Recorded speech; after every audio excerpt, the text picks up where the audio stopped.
Bismillahirrahmanirrahim. Assalamualaikum warahmatullahi wabarakatuh.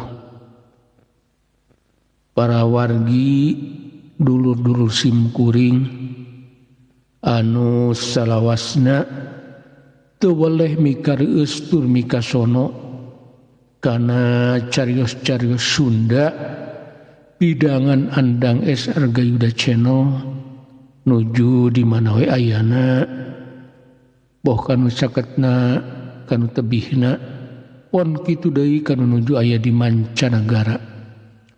Wilujeng patepang deui sareng simkuring dina raraga neraskeun deui hanca carios anu katunda dinten kamari.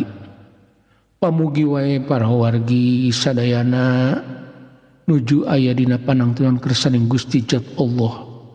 Sehat lahir, sehat batin, kalayan ginulur bagja, boh lahirna boh batina. Atuh mudah-mudahan we carios anu didugikeun ku simkuring anu nyanak judul tina hariring silung di negeri Maung tiasa ngajantenkeun hiburan, tiasa ngajantenkeun pangbeberah manah kalayan sasireun sabeunyereun menawi aya pulunganana supados aya guna tur mangpaatna kanggo sadaya anu ngadangukeunana. Ieu carios mangrupikeun saduran atanapi nyutat tina pangalaman sajati tina kajantenan anu kaalaman ku penulisna ku nu ngarang ieu carios nyaeta ku simkuring waktos nuju ngalalana di Leuweung Ganggong Uluan Tabir Provinsi Jambi dina tahun 70-an. Nanging punten dina ieu alur carios parantos direkayasa supados payus ngajantenkeun dongeng. Aya anu diicalkeun, aya anu ditambihkeun. Kalayan dibungbuan ku pirang-pirang kecap, kecap hiburan, kecap panganteur, kecap panyambung, supados payus turaoseun ka kupingna. Atuh bilih dina tata cara simkuring ngadugikeun ieu carios seueur kaluluputanana sareng kalerepatanana mugi para wargi agung cukup lumur jemar pangampura. Kersang hapunten kana sanes kanten kaluluputan kalepatan simkuring. Mangga para wargi ieu carios urang kawitanan. Wilujeng ngadangukeun. Pun awitu astu nama sidam. Mugia salira salawasna aya dina kamuliaan.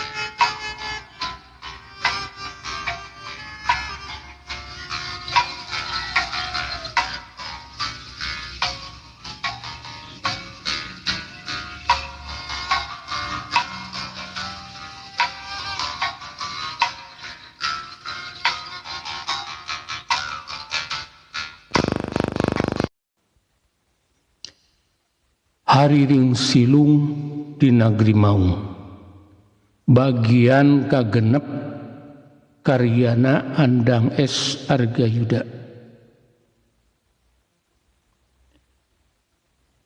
Sanggeus para jawara Uluan Tabir pada kabur alatan sieun ku Maung Wisnu ngahuleng miraga meneng manehna ngarasa hemeng ku polahna Maung.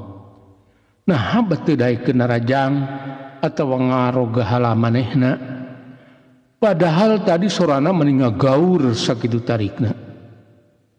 Tapi sanggeus para jawara anu ngoroyok manehna pada bubar kataburan eta Maung gelah lumpat ngajauhan manehna. Wisnu teu kapapanjangan pikir. Sanggeus ngarengha panjang manehna neruskeun lengkahna muruka bedeng.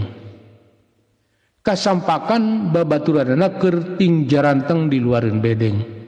Siga aya anu keur didagoan.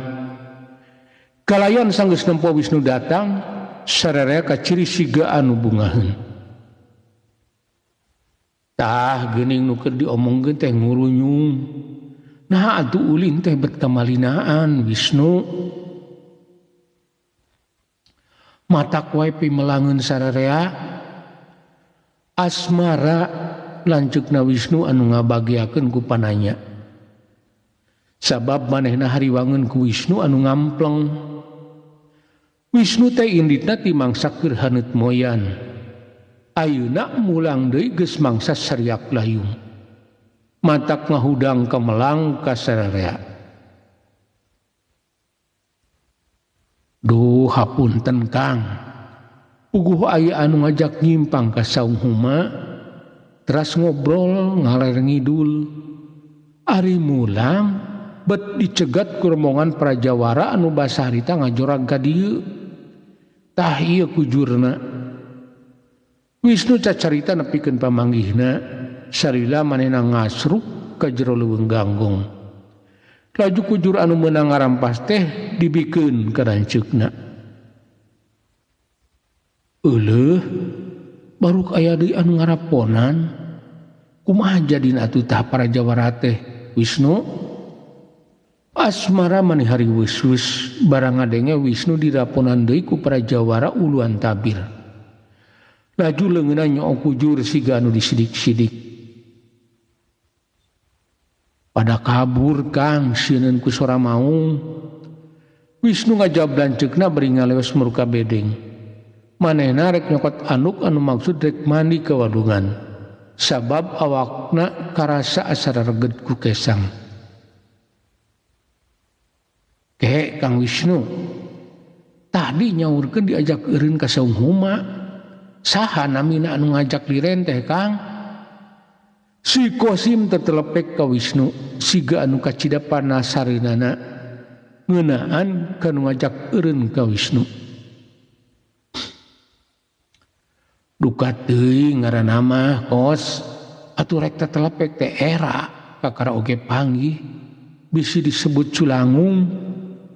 Wisnu ngarusiakeun soal saha-sahana anu ngajak eureun ka manehna. Istri atanapi pamaget Kang. Si Kosim terus tetelepek. Sabab ngarasa heranan ku papanggihan Wisnu. Da sakanyaho manehna mah di bedinya mah geus teu aya huma. Kabeh oge ukur kari tegalan anu balak ku rungkun-rungkun saliara. Awewe Kos jabaning ukur sorangan. Da cenah indung jeung bapana geus maraot. Wisnu nyaritakeun papanggihan ka si Kosim. Ngan loba anu dirusiahkeun ku manehna.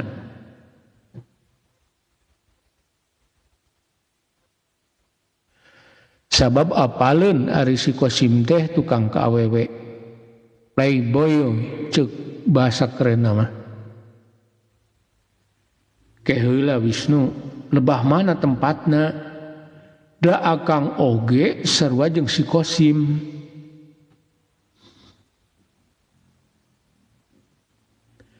Sakitu geus puluhan tahun aya di pileuweungan, tapi can pernah manggihan aya awewe sesoranganan di pahumaan. Asmara oge kacidaka geuteunana ngadenge dongengna Wisnu anu majar panggih jeung awewe di pahumaan bari sesoranganan.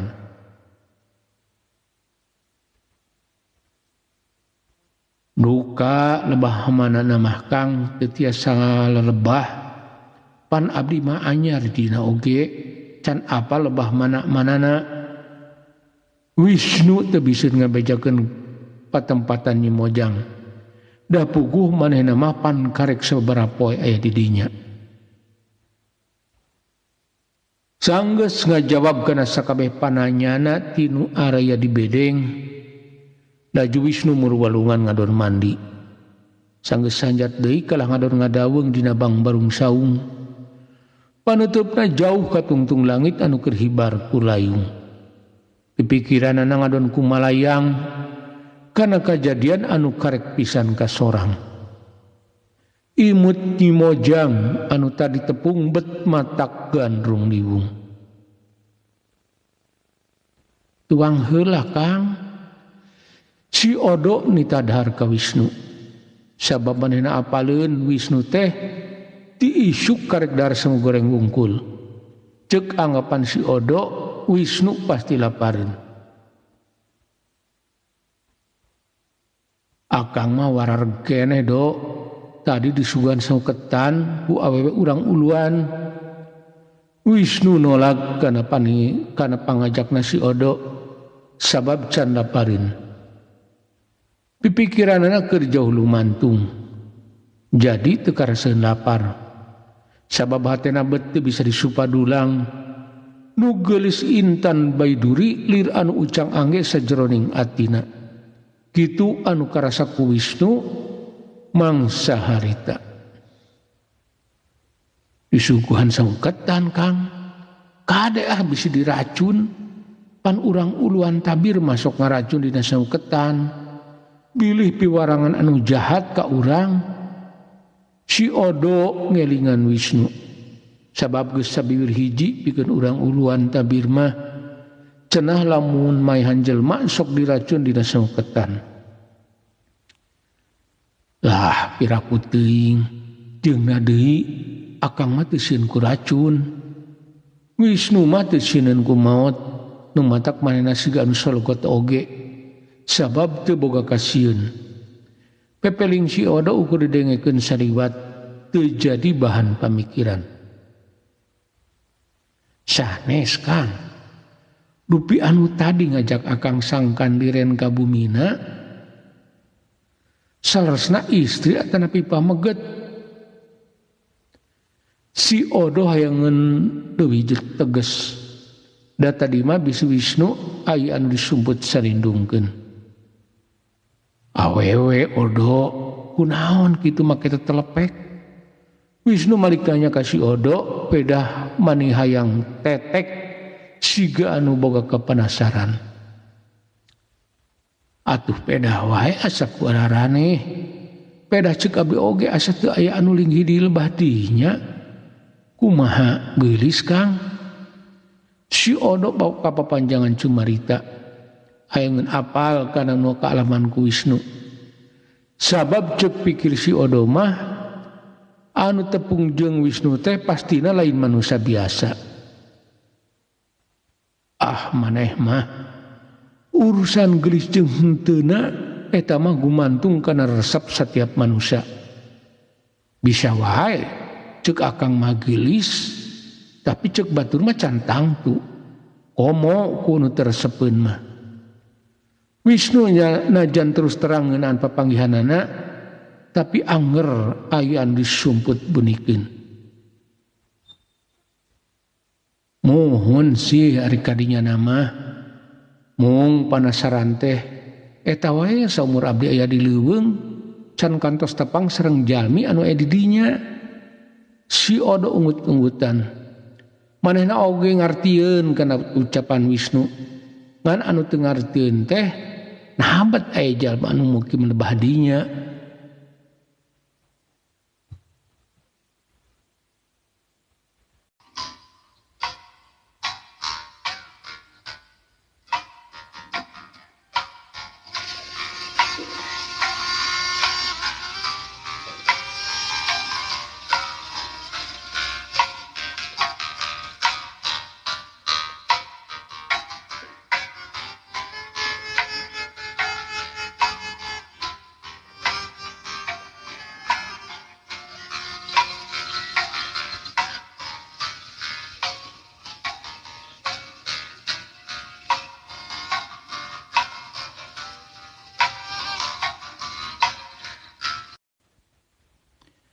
Ke punten ngasoh heula sakedap parawargi.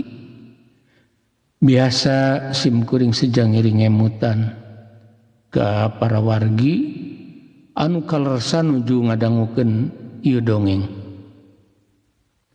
Punten YouTube-na di subscribe heula nya atuh upami tiasa sareng lonceng notifikasina. Teu aya sanes pilih di mana simkuring midangkeun di lalakon enggal dina kelajengan ieu carios tiasa langsung nembongan dina YouTube para wargi. Hatur nuhun kana perhatosanana. Mangga urang lajengkeun.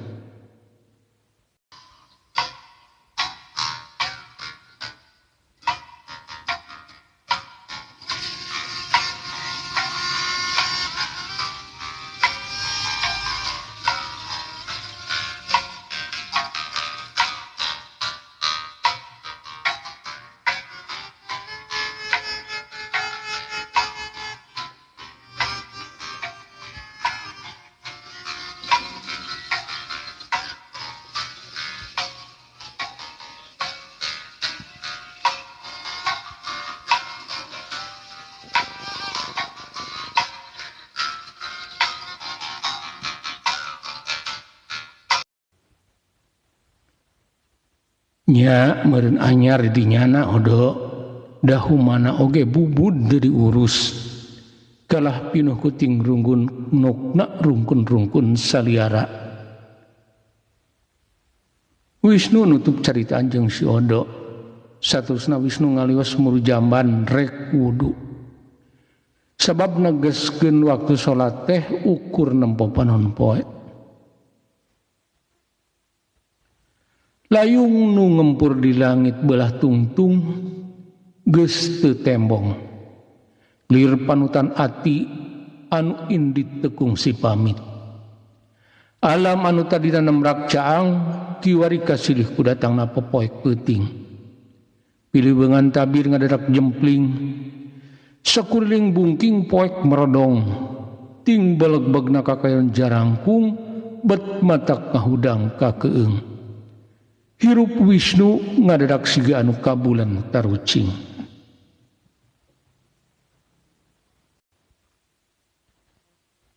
Sanggeus salat maghrib, Wisnu neruskeun ngadaweung dina bang barung saung. Leungeunna ngaragamang kana suling, teu pati lila sora suling ngageunggeuk dina kawihigan rung liwung. Jeritna sora suling nembus aling-aling peuting. Laju sumuleket di antara dangdaunan anu keur kumeresek pinuh karungsing. Nganteur panglamuna Wisnu anu ujug-ujug ngacacang kanu anggang. Nutur-nutur gelikna sora suling anu beuki silung. Kang Wisnu panceuk para datuk urang uluan cenah ulah sok nyuling wanci peuting. Sabab wewengkon pileuweungan tabir mah masih seueur kapantrang.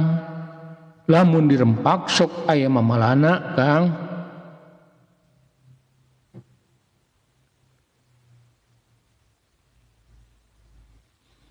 Bang Karim nyamperkeun Wisnu anu keur niup suling dina bang barung saung. Cumarita bari diuk gigireun Wisnu. Bang Karim teh anak buahan Asmara asli urang tabir. Ngan dumukna di Pelemburan. Jauh deui ka hilir di tempat bedeng Asmara mah. Ari kitu matak naon Bang Karim. Da akang mah teu boga niat ngarempak larangan. Ukur nutur-nutur karesep. Tambak ngawulang teu puguh. Itung-itung ngahibur hate anu keur kanyinyerian. Wisnu kalah tumanya ke Bang Karim siga anu teu malire kana ucap-ucapan Bang Karim tadi. Ih ari akang pan mangkukna oge didatangan maung. Bisi kumaha onam Kang? Bang Karim siga anu kawatir. Bisi kajadian mangkukna didatangan maung ayeuna kajadian deui. Bang Karim sapara kanca masih ginggiapeun ku kajadian gamari oge. Ayeuna Wisnu siga anu ngahajakeun ngadon nyuling deui dina wanci peuting. Nya atuh teu naon Bang Karim. Ngaran-ngaran anu hirup di pileuweungan nya pasti hiji mangsa mah bakal panggih jeung maung. Padu ulah ganggu wae atuh Bang Karim. Wisnu ngaowahkeun kana pepelingna Bang Karim. Laju manehna nyuling deui neruskeun hanca anu katunda. Sora sulingna mingkin ngagenggeik teu malirek ka babaturanana anu ting bertek mur ka jero bedeng. Sabab sarieuna didatangan deui ku maung. Teu nyalahan ucap-ucapan Bang Karim. Karek oge salagu ti gigireun bedeng aya anu ngagerem handaruan. Moal salah deui pasti eta sora maung. Bang Karim ti buburanjat asup ka bedeng. Ari Wisnu mah bangun anu teu malire. Terus wae niup suling nutur-nutur panglamunanana anu beuki jauh. Jiwa jeung pangrasana ngadadak kumolebat nembus labirin. Laju nyuai-nyuaikeun lalakon hirupna anu geus lawas ka sorang. Basa Wisnu ngarengha panjang digigireunana aya deui anu ngagerem. Sorana halon teu ngagerem tarik siga tadi. Laju Wisnu ngareret ka gigir. Breh aya mung belang anu kacida badagna keur depak bari ceulina usak-usik. Wisnu teu kasamaran tempo yen eta maung teh anu kungsi datang basa peuting mangkukna. Wisnu lalaunan nyolodorkeun leungeunna kana awak maung. Maksudna marek ngusap tenggong maung. Tapi barang ku maung karasaeun aya anu ngarampat tenggongna, maung ngorejat. Bari ngagaur tarik. Kajelong maung teh jumorelat kanu poek, laju kumurusuk mapai-mapai rungkun. Wisnu anu tara boga kasieun, laju jumorelat ngudag maung ka jero leuweung. Kang Wisnu, ulah kikituan icilakaeun. Mulang deui Kang, ulah ngudag-ngudag maung. Aya sora anu ngagegero ti jero bedeng. Tapi Wisnu teu mirosea anu ngagegero. Terus we kumolebat nuturkeun tapak-tapak maung. Hatena panasaraneun ku maung anu tadi. Sabab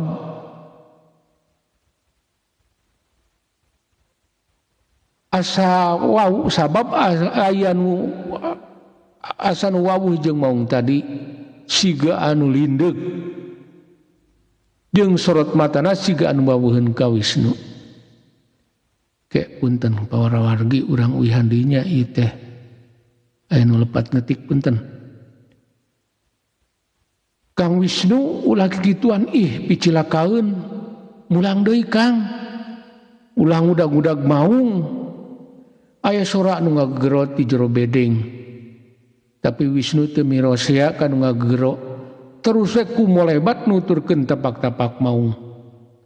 Hatena panasardeun ku maung anu tadi. Sabab siga anu lindeug jeung sorot matana siga anu wawuheun ka Wisnu. Najan leuweung poek meredong, tapi panon jawarana geus biasa dinu poek. Jadi pikeun Wisnu mah poek atawa caang teu jadi halangan. Awak Wisnu terus jomerelat tembus popoek peuting, nyusul-nyusul maung anu tadi kabur kana remetna rungkun-rungkun anu tingrung gunuk. Lengkah Wisnu anjog kanu rada rengdang.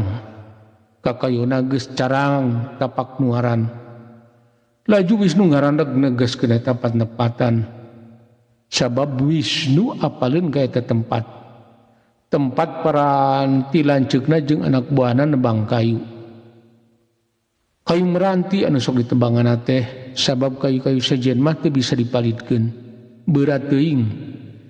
Eta kayu jualin katoke di Jambi, di bawana dipalidkeun di Jenrakit. Kayak geus deukeut ka kota Jambi, sok ditarik ku kapal ka pusat penampungan.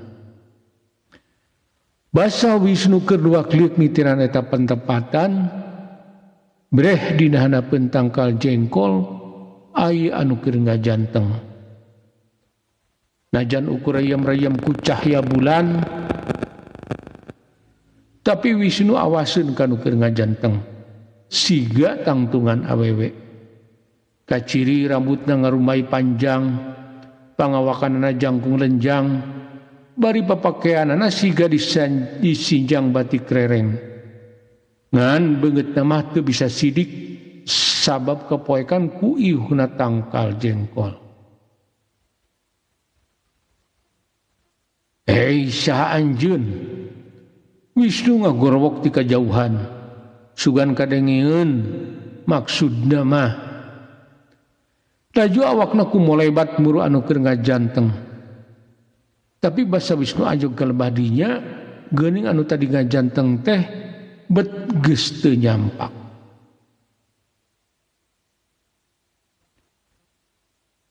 Wisnu ngarasa aneh. Laju luak-liuk ka sakuring eta patempatan. Breh aya deui anu ngajanteng teh. Ayeuna mah handapeun tangkan lame atawa anu sok disebut ku urang uluan mah cenah tangkal pule. Tapi tepati jauh di tempat manehna, tapi beungeutna mah anger teu sidik. Atuh buru-buru Wisnu jumorelat deui muru anu keur ngajanteng handapeun tangkal lame. Tapi barang anjog Wisnu teh nyamos deui.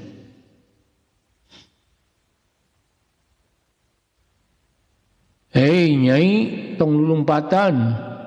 Akang mah teu boga niat jahat, ukur hayang apal kana kaayaan anjeun. Wisnu ngagorowok ditujukeun kanu tadi ngajanteng handapeun tangkal lame. Sabab Wisnu tak aku polona eta awewe bet bisaan pundah-pindah. Tapi batan aya jawaban anu tadi ngajanteng handapeun tangkan lame kalah ngajorelat kanu poek. Laju ngiles teu tembong deui.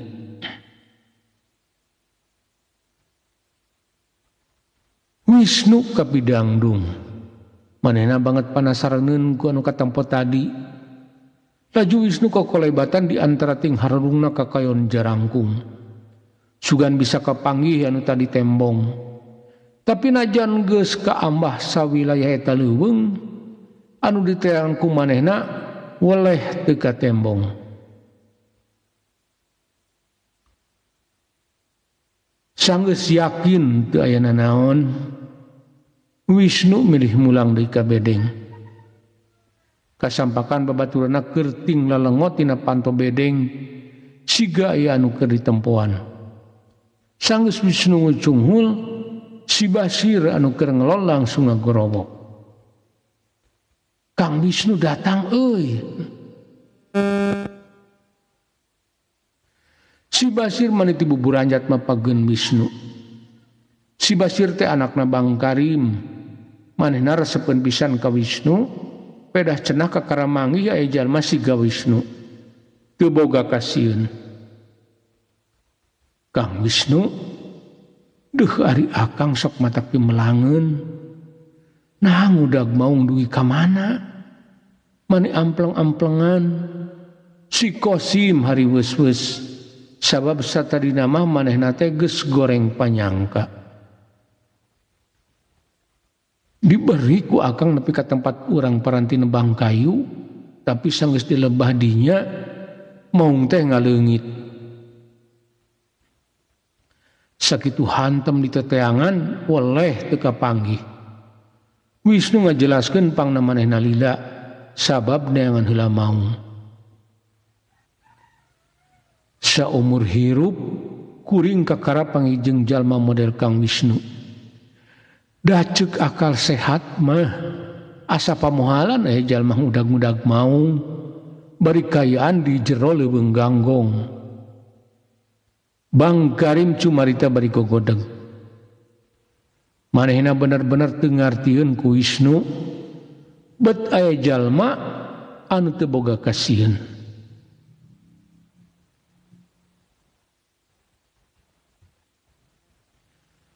Duka atuh Bang Karim, kuring maresep ngudag-ngudag bibahayeun teh. Tapi alhamdulillah tug nepi ka ayeuna masih ditangtayungan. Masih dina aya dina kasalamatan. Wisnu nembalan Bang Karim saterusna ngagoledag milu sarejeng pada baturna.